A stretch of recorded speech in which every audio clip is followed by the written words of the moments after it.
Hürmetli vatandaş, endikileyli siz bilen muhakeme. Bugün çizsak işkemeğin 23. yıl 4. ayının 7. günü hepteki cüme vatandaş. Endi sizle muhakeme yukarıda körep ettik. Tünü gün, yakı tünü günün tünü günü, aldığın günü. Ukrayna meselesini tinç yoluyla hal kılış. Fransiya Prezidenti Macron Xi Jinping bilen müracaat e'lon qildi. Ukrayna meselesini hal qilish. Tinch yo'lida hal qilish.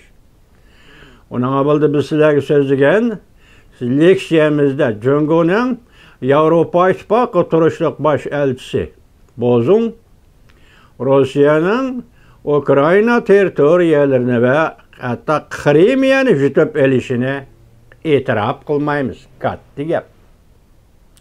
Hazır sizlerge sözlük leksiyada Reis Xi Jinping öz ağzı bilen dedi ki biz yadro uruşu yoki uruşda yadro qurollarini ishlatishga qarshi turibmiz dedi. Shuncha bo'lib Rossiyaning pozitsiyasi Jungoning iqtidoriga ishonamiz. Yarashtira oladi, lekin Jungoning Ukraina urushi tezlikqa undash yoki murojaat qilish yoki yarashtirish bosqichida bunun istiqbali yok dedi. Cungunu yaraştırıp kışının istiqbali yok dedi. Umumi keyfiyattan alsanız vatandaşım Avrupa'nın 2 nefer vekili desek mi buldu mesela Fransa'nın prezidenti Macron. Avrupa İttifak Komitesi'nin reisi von der Leyen hanım Beijing'e Nimiş'e geldi. Nimiş'e 4. ayının 5. günü mesela Kaliforniya'da alem şumul bir siyasi vaka. Dünyavi siyasi vaka yüz beradigan bir paytda. Mesela Amerika Qo'shma Shtatlarining Avam palatasining palata boshlig'i Kevin McCarthy Kaliforniya Reagan nomidagi kutubxonada Tayvanning prezidenti Sayini kutib oladigan shundoq bir paytda Yevropada ikki buyuk davlatning Fransiya va Yevropa İttifaqı vakillarining Beijingga kelishi siz birleştirip qarang vatandaşım. Tünün ki Kaliforniyadaki iş adi iş emas, alemşumul dedik biz sizlerge vatandaş. Şundak işe nispeten Reis Xi Jinping'in pozisiyonu nime? Pozisyonu artıkça aşkıllık yok. Artıkça radikallık yok. Artıkça karıştırış pozisyonu mu yok? Baş elçixanaga bir işki adamga $100 berip namayish qildirish bu boshqa gap. Bir ishki aeroplanni bir paraxodni Tayvan bo'g'oziga chiqarib qo'yish bu boshqa gap. Xulosalaganda Reis Xi Jinpingning Tayvan ishlari bo'yicha pozitsiyasi muloyimlashibdi desangiz bo'ladi. Tunugungi 4. ayning 5. kunidagi Kaliforniyada ko'rishish Prezident Sayyin bilen Avam Palata başlığı Kevin McCarthy'nin görüşgelliği başta alemşumul dedik. Görüşüş, muşu vaziyet, muşu siyasi halat Reis Xi Jinping'e nispeten kançılık tesir görüştürdü ve Reis Xi Jinping bunun kançılık inkas kaytırdı degen. Bu sualını koysanız, ben bugün eğitimen gözleminin közü tüşü bu içe Reis Xi Jinping'in pozisyonu mulayimlaştı vatandaş. Biz muşa bir yıldan beri ki haberlerimizde yoki başka torbetkilerinin haberlerde Rusya-Jungo ittifaqı Jungo'nun Rossiyaga yordam berayotganligi Ukrayna urushiga qarshi ya'ni Ukraynaga qarshi turib degidek Jungo'nun harbiy qurol yarog'chisi Rossiyaga yordam beryapmish tashviqotlar ichida yashab keldik vatandaşım. Hem özümüz sözlügen bulduk. An bugün kun kelganda nima bo'ldi mushtaraka? Fransiya prezidenti Macron bilan Jungo'ning Reis Xi Jinping tinchlik suhbatini asliga keltirib, Ukrayna Rossiya masalasini tinch yo'lda hal qilish chaqirig'ini o'tirg'i chiqadi.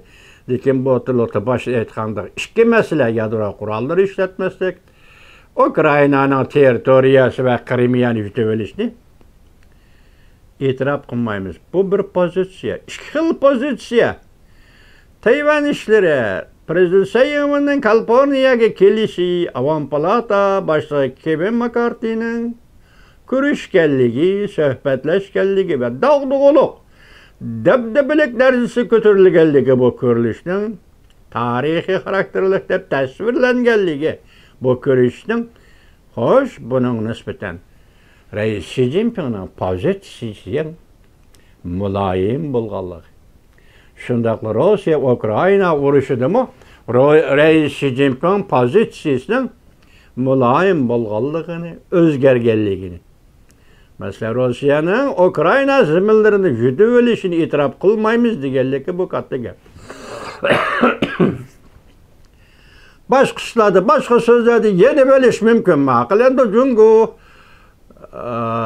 liq uchun aytganda bu yana bo'lish odatdagi bir ish, bir kitobda varaqlagandek bir ish vatandosh. Biroq bular prinsipal masala deb tunugun shundoq deydi. Zaminni, territoriyani yutib olishi qarshi turamiz degan bu xalqaro prinsip. Buningda ifoda bildirgandan keyin bu prinsipni ching turish to'g'ri keldi. Shundaqla eng muhimi Tayvan masalasida Rais Xi Jinpingning pozitsiyasiga bu o'zgarish, muloyimlikqa o'zgarish hozir qaraganda Jungoning Raisi Xi Jinpingning xalqaro obrazida başqadan bir yengillenish.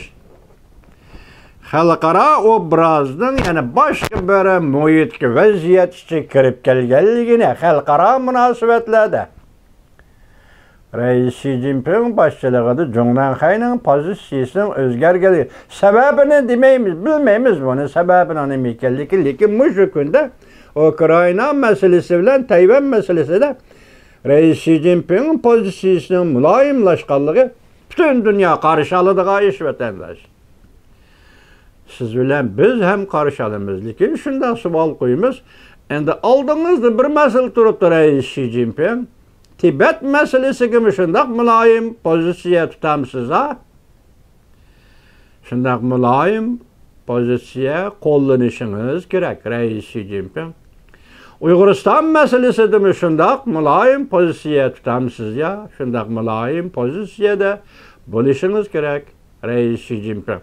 Bugun biz Kreml sarayının bayonotchisi Peskov va Jungoning Yevropa ittifoqi turishliq elchisi Bozung apandilarning so'ziga nazar tashlasak, Rossiya bilan Jungo o'rtasidagi munosabat masalan rishta asta yo'qolishga va uzilishga boshlagandek. Bu demak Rossiya Jungo munosabatidagi bir o'zgarish deganlikdir. Rossiya Jungo munosabatidagi o'zgarish bo'libmi eng negizlik masalada masalan Uyg'uriston masalasida qayerga kelib kelishi mumkin vatandosh. Biz o'ylaydigan masala masalan. Masalan Rossiyaning Tibet masalasini hal qilish, Tayvan masalasini hal qilish bo'yicha pozitsiyasiga o'zgarishiga yoki o'zgarmasligiga qanday ta'sir ko'rsatdi? Siz biz o'ylaydigan masala vatandosh.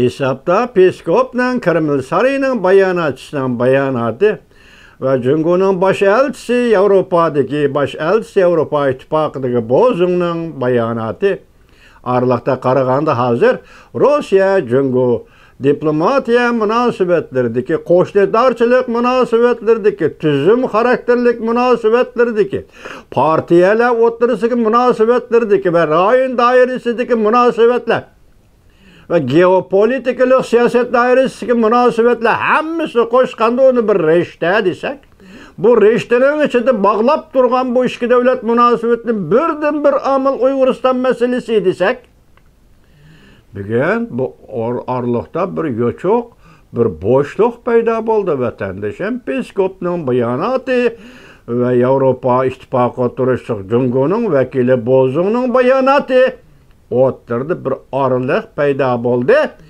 Bu endi kelgisi vaziyatning taraqqiyotiga nima ta'sir ko'rsatdi? Gap shu yerda qisqasi, men shu 2 kun ichida mayli Kaliforniyadagi prezident Sayinni Avam Palata boshlig'i Kevin McCarthy'ning qabul qilishi ko'rishganligi yoki Yevropa parlament ittifoqining vakili bo'lib Fransiyaning prezidenti Macronning va Yevropa İttifaqı Komitetining raisi Von der Leyen xonimning Jungoga kelganligi, bu yoqda Jungoda bularning murojaat e'lon qilganligi va Ukraina masalasi tez yo'lda hal qilish. Bunun qarta Rossiyaning pozitsiyasi yaqinda boshqa tanlash yo'q. Sizlarga rahmat, aralashmanglar bizning ishimizni degandek deb hech yerga ketilmaydi Rossiya hozir. Rossiya bu hech yerga ketilmaydi. Chunki Rossiya alqonga chiqib bo'lgan davlat vatandosh. Hozir atiyozlik hujum, bahor fasllik hujum, Rossiya qanchalik hujum qila oladi, Ukraina qayerga hujum qiladi? O oldimizdagi ish hozir boshlandi bu hujum deyli. Mushundaq paytda Ukraina masalasi, Yevropa, Tayvan masalasi, Osiyo, mush masalalarda Rais Xi Jinping pozitsiyasining maydonining 180 gradus demasakmi, 80 gradus atrofida o'zgarganligini his qildik. Shunga Rais Xi Jinping ham savol qo'ymizki, Tibet masalasiga qanday muomala qilasiz? Uyg'uriston masalasiga qanday muomala qilasiz?